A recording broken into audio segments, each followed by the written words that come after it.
Howdy folks, welcome to Maverick Gunworks. We have something a little different, I say, or special maybe today that I want to just give you an introduction to.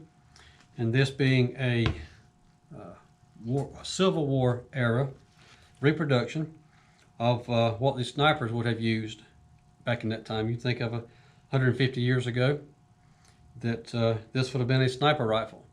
It is much more precise than a typical soldier would have on a battlefield, in that the bullets were designed and with closer tolerances than they would have been for your typical soldier. These would have been issued and built for gentlemen that were really good at their job as far as long-range shooting goes, just like we would have today. It's just a different, different era, but there was sniper equipment back then too. And this version being a 45 caliber. We have and even as they do now, we have powerful scopes back then too. This being I believe a 6-power scope on here. And the gun is a really nice reproduction. The gentleman that owns this gun, we have it here for sale. But he is very experienced in Civil War reproduction firearms and reenactment. So he comes to us with a really great piece here. We have a lot of case color bluing on the metal parts. Really nice feature. Looks really beautiful gun actually. And as it would have been in today, a pocket built into the stock here. If you pull up this compartment, well, pull it up. It's made not to fly open when you don't want it to. But okay, flip it up.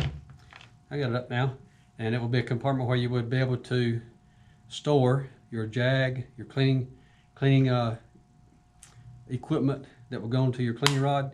And in the case, we have a cleaning rod that also would be used with such a firearm. And with this also we have a set trigger is what it's called. When you pull the hammer back into the fire or cocked position, if you wanted to use a hair trigger like you would today over on a bench rifle, for example, you'll be able to pull the rear trigger back, which you hear a click, it sets the front trigger, which is now the trigger that the sniper would use for his precision firing. And these guns will be very effective, well out to 200 yards or more. Not quite what we've had today as far as the sniper rifle goes, but for its time it was very advanced. We'll do a pull back test on our trigger and see what we have on that one. That is about 1¼ pounds on your hair trigger. So worked out very well. Okay, I'm sure in today. And let's flip it over. This thing is heavy, guys. This barrel is very stout. Alrighty. On the other side, we take a look at how the metalwork is case colored here. We have the adjustment for your brass scope. In modern scopes, you would have elevation and windage adjustments on the scope itself built into the scope. Well, here we have the elevation adjustments on the outside of the scope, so you can raise and lower here. And on the front, we also have the dovetail on the front to be able to adjust it. You can take loose this screw here, be able to move it side to side, be able to change your windage and elevation in the back. All right. So with that, very cool piece.